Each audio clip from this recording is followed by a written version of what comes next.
Welcome to Your Voice. My name is Deborah O'Rell. I am with Tuckner Sipser, an employment discrimination law firm, and this is our webcast. Your Voice, this is where I interview transformational women who use their experience and their voices to help enhance women's opportunities and experiences in the workplace. So we cover a range of topics. And today I'm very excited, honest to God, because I even said it to her already, to be interviewing Jaime-Alexis Fowler. She has created a company called Empower. Jaime-Alexis is transforming the way we build workplaces so that people thrive. So do you have, I don't want to say templates, but, do you do kinds of things like, I didn't get as big a bonus as everybody else did, or I didn't get, the raise I wanted? Like, do you have coaching scripts, I guess, maybe? Yeah. So one of those kind of things? Yeah, it's a great question. So one of the things that we're really attuned to is that folks really appreciate the personal and human connection that happens. And so when we've experimented with certain aspects of kind of like preset resources. So we have some resources, for example, that we share, if someone's experiencing something that's unlawful and they want access to information about that, we have some templates and information. What we found is that if there are too many templates or it's structured in a particular way, it really turns people off. They're like, is this a bot? Am I like what's happening around this? So what we do is we provide training in how to build these coaching skill sets that are very unique and are really like a skill development. And then we use technology to connect and pull in, a resources database. So if someone needs information about a job search or finding a lawyer or the outcomes of something that could happen, we want to make sure that that's available and that volunteers don't have to remember, there are thousands and thousands and thousands of resources out there. And so we would make that easily available for the volunteers so that they're not worried about like, where do I find this or what does this look like? And then we do have some, kind of examples of that language preset so that, again, volunteers don't have to like scramble around and be like, wait, how do I describe, what this is? Exactly. And then we have, as part of our training director, actually, who's just fabulous, is building out specific modules for volunteers. We do some of this through our current training, but we're doing a more specialized version of this so that if volunteers want to become sort of super specialized experts in, negotiation or harassment or discrimination or things like that. And again, we don't provide legal advice. So when I use the words harassment or discrimination, that is what a lot of folks bring to us. And if we see what elements of it that may be unlawful, we will refer out to legal resources. Oftentimes, not surprisingly, what people are experiencing feels like harassment or discrimination and, may or may not meet that legal threshold. And that doesn't mean that that's not what they're experiencing. And so, we talk through and support people who are experiencing a range of those types of situations. And then are also really clear that, hey, if you want to take legal action, we are not the resource to do that. Or even just a question like, I have a disability and I'm not being accommodated, which I know is, that's like a legal kind of a thing, but how would you support them or help them? Yeah, so we would start again by like asking what's going on, how that's impacting them, because it may be a situation where they're like, I can't do my job. This is impacting me negatively in these ways. It could be a situation where it's like, I'm not being accommodated and it's just something, it's a value that I have, but maybe it's not impacting their job, but it's just impacting how they feel about the situation. They feel disrespected.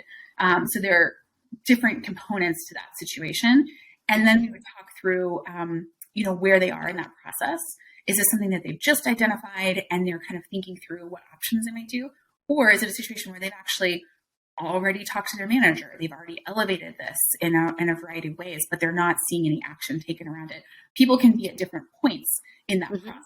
And so it's important to understand kind of what someone's been thinking about, what they've done, to then inform, okay, what do you want to see going forward?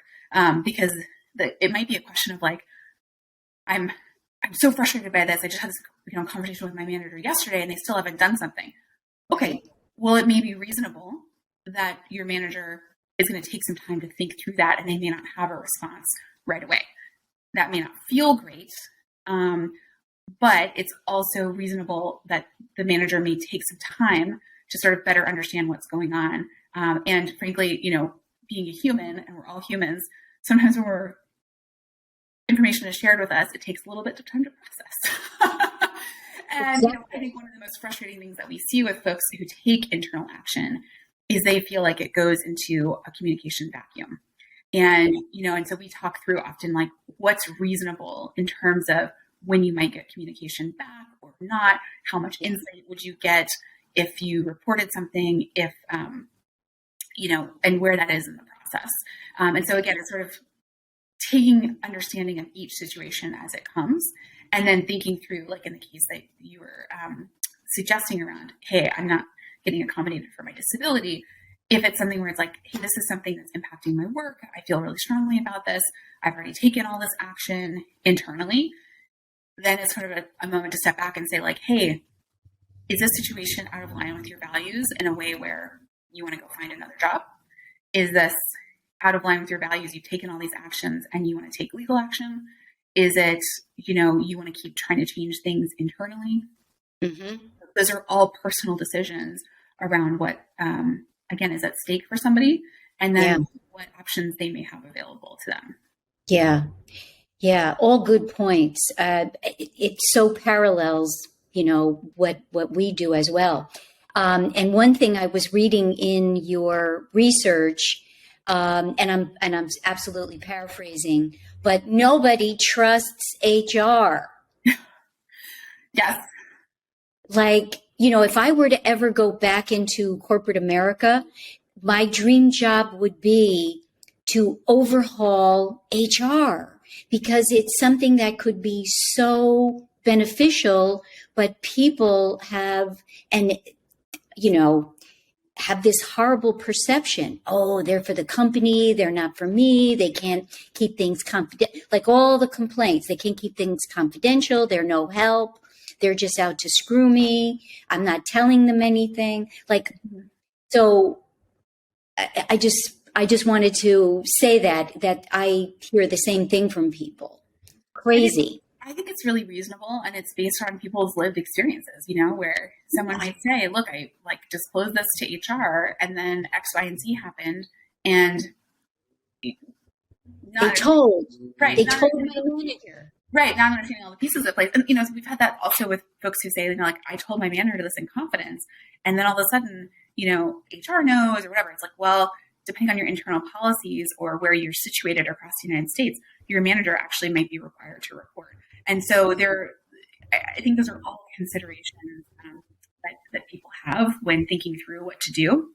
And it's totally reasonable and understandable to not trust HR. Most of the folks that we work with work in very small workplaces that often don't even have HR, or their HR is actually the owner of the company. So, it's like they work at a small manufacturing plant that's family run, and the owner of the manufacturing plant is the head of HR, and they're like, well, where do you go in that situation where you're not getting your paycheck on time, or you're maybe experiencing wage theft? But the person to go talk to about that is actually the person running payroll, who's also the HR person, who's also the owner. That doesn't right. Yeah.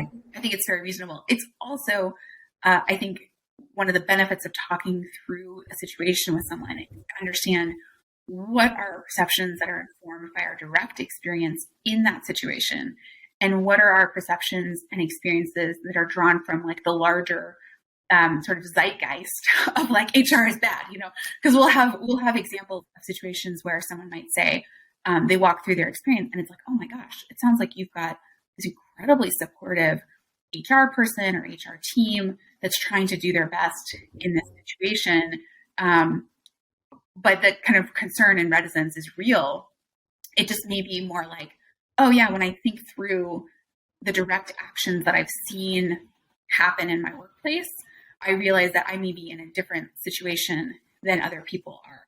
And again, I think that's the benefit of the personalization of coaching through this platform, is that you can really dig into what's really happening in that situation, what's at play, what are the things that we're pulling in from past experiences. So we'll see examples where someone will be, let's say, in a job interview process, and they're seeing all these red flags, and it's like, oh my gosh, like, should I continue with the job search process? Or like, same might be true if you're like newly in a job. You're like, oh my gosh, I'm seeing all these things, and it's like that could be your brain on high alert from a situation you've recently come out of in a protective way that is seeing red flags and concerns, and those are important to pay attention to. It can also be your brain on high alert, seeing lots of red flags because what you've come out of, that Right. maybe they're more like yellow flags, but because of a past experience. And so one of the benefits, I think, too, of talking through someone is processing what we've experienced and understanding when those experiences can help us and when kind of hold us back. Right. And, I think there's a lot of research around when people experience a toxic workplace or an adverse situation, they're more likely to experience that again in the future. Yes. And part of that is, I think not having a space to process and sort of acknowledge, work through what's occurred, to really kind of shed to the best extent possible or work through what someone's experienced so that they can move forward and not run into something like that again. Yeah. Important. Yeah, I can see that. And it's, you could say it's odd, but it's an absolute fact that there are, even just with our one small little slice of the pie in this country, a number of people who call back again with second and third. And obviously we're, focused on the discrimination, the legal aspect of it. But how can this person be sexually harassed, in 5 different jobs, every year she gets and in talking through it with them, sometimes there is a heightened awareness. With sex harassment and race discrimination, I find those are the 2 areas that are the repeat clients. And part of it is their antenna is up, and this time they're not ignoring it. They're very much paying attention, and sometimes it's something and sometimes it's not anything yet, but good to be paying attention to it. Yeah. I think it's that piece of the structural piece I was mentioning earlier, like we are all working within a system that in so many cases is broken, and where there are really adverse structural and other setups that people can easily have multiple jobs where these things are coming into play. And there are also, like, the world is big and there are a lot of employers. There are also, great employers. And so one of the things that we talk through with people is like, okay, if the end goal is to work somewhere where you can thrive, get done what you need to get done, what is sort of your goal? How do we help select for, think through, look at that process going forward? And sometimes it does mean leaving an industry. Sometimes it does mean changing a job structure or, changing where someone is. Because there are situations where people realize, yeah, across X, Y, or Z industry, this is a real problem. And it's likely going to be more the needle rather than the haystack to find something where I'm going to be best situated. But in other cases, it's like, actually, there are tons of different employers in that industry and sector, may have hit a few that have created a lot more road bumps than necessary. But like, let's think through where there are really those places where you can thrive. Yeah. Just as you were just saying that, it made me think about, so in my wish list of, departments I hope to create someday for this law firm. And one of them is when speaking to people, their expectations, their feeling of deserving is so low. So they feel, well, this job is paying $15 an hour. This is a good job. And I'm internally screaming, you just told me you have a master's degree.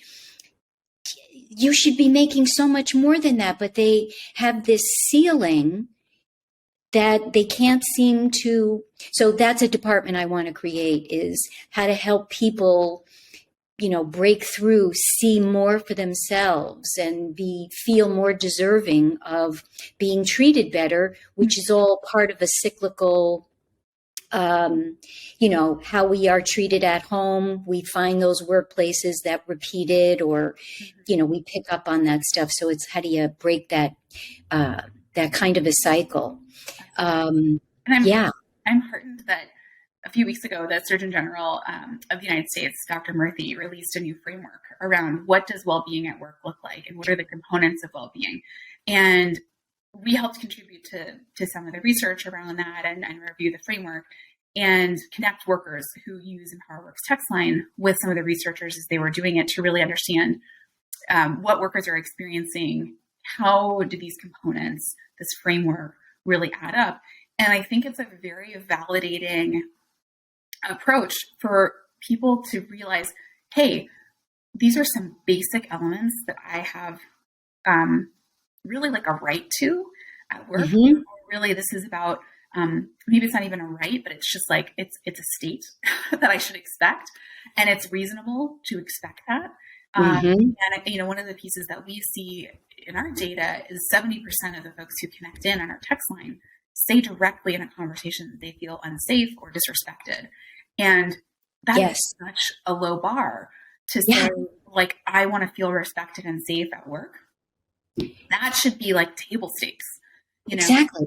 And thinking about that, it's like, it's really holistic of, you feel respected and safe when you're paid a living wage. You feel respected and safe when your employer takes actions, or, puts in place policies and practices that support treating people well, whether that's, paid family leave, or simple internal cultural practices like saying hi to someone. It's amazing. We have folks who text in and say, I got written up for performance evaluation because I said hi to my manager.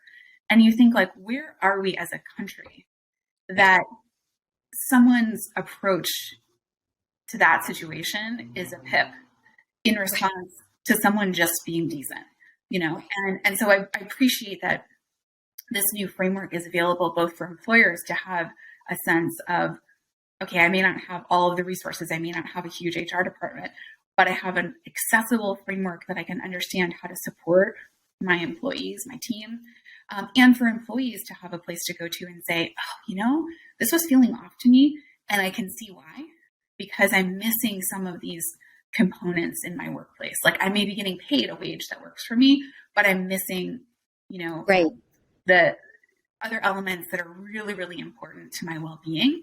And so something's off around that. So I'm heartened that there's more attention and focus on that, and energy, and kind of think about it as like, okay, similar to movements around seatbelts or smoking, we're sort of now in this recognition period that workplaces are so central to our health and our being, and we have to really think through, what are the components that every workplace needs to have, that people deserve, that will support folks to be healthy and well and thrive, where we can really have more equity across the board. Yeah, and that was actually one of the benefits that COVID did bring, is people's mental health. And I can just say, in my career here, I have done literally thousands and thousands and thousands of intakes. Before COVID, rarely did someone say, I had a panic attack, or I'm depressed, or I have PTSD. It would come up, but it was a one-off kind of all the time. And I can tell you, during COVID, and as we call it now, post-COVID, it is extraordinary for somebody to not be saying something about the state of their mental health, just in such a dramatic short period of time. So thank God somebody in our government is paying attention and trying to highlight this and encourage it, and presumably more resources. And I think it's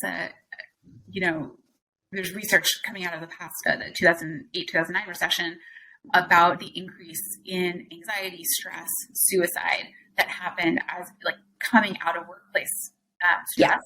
And it's sort of amazing to me that that wasn't a siren call at the time to say, hey, if we go through something like this again, what are the measures that we can put in place to make sure that we come out of this? Because the negative impacts, both in terms of, economic security, career advancement, ongoing mental health challenges were so extreme. Yeah. And now we're seeing, as you were saying, like we're seeing that, but like on steroids. Steroids. Exactly. We have like, this is, and I think the Surgeon General said something along the lines of like, this is kind of a moment to rethink this. And I wholeheartedly agree with that. I've been banging that drum, as have many others, for years to say, look, we've got to really rethink the way that we structure workplaces, that we structure support, that we build HR, that we think about the components of how we support people to thrive at work. And I feel like now we're really in a moment where that's happening and actions are being taken at a lot of different levels. And so I'm heartened and excited that this new framework, I think, is going to be a momentum driver around that. Wow. Well, I'm glad to hear you feel heartened by it because, I am not quite as optimistic, but because we still don't have paid family leave. I mean, women still get. Okay, so to me, I've been marching since the 70s, and I'm still marching for the same things. So, but I'm glad you are seeing some movement forward. Well, I'm an impatient optimist, and someone who would like to see more progress happening. I think the setback around paid family leave was a really tough one when it didn't pass. And I also think what's exciting for me about this framework is that there are recommendations and actions that employers can take that, some of them need larger policy work around it, but a lot of them employers can take right now and really see momentum internally around what they can accomplish. And I think that's if things aren't moving on certain levels, like they can at least move in others. And so I'm someone who's like, what levers can get moved around this? Exactly. Exactly. This is one of the many levers that needs to happen. Right. Well, listen, I have absolutely enjoyed this conversation. I think what you're doing is such a godsend. I've been referring people who I think would benefit from it. And at the very least, I just know the fact that there is a place that someone can call and just be affirmed. Even to what you were speaking about a little bit earlier. Well, it's reasonable for them to take 2 weeks to think about this. That's not unreasonable. Just getting that kind of feedback when you feel the world is against you, that somebody who knows the norms affirms it can lower your blood pressure. It really can be a calming, supportive bit of information. So I still have a bunch more questions around, what you do, but I just want to thank you so much for taking the time to speak with us. Do you want to share how people? Do you accept donations? I volunteer. Like what? Yes. So if people want to help, let's see. First of all, we built Empower Work for folks with the least power and the fewest resources, and so overwhelmingly, folks who connect in with our line make less than $75,000, at least 30% are below the federal poverty line. And so keeping the line free and accessible to folks who may not otherwise have a resource is super important. So if someone wants to donate and help contribute, that is huge for us. You can do that on our website. It's www.empowerwork.org. If you want to volunteer, same web address. You can sign up to volunteer and give back. And then for folks who are in challenging situations, if you know someone, if you are that person, you can text in. Our number is 510-674-1414. And you can also do web chat through our website, which is empowerwork.org. So thanks, Deborah, so much for this conversation and for all the support that you're providing for people. Thank you. It's been a pleasure. Till next time. Thanks.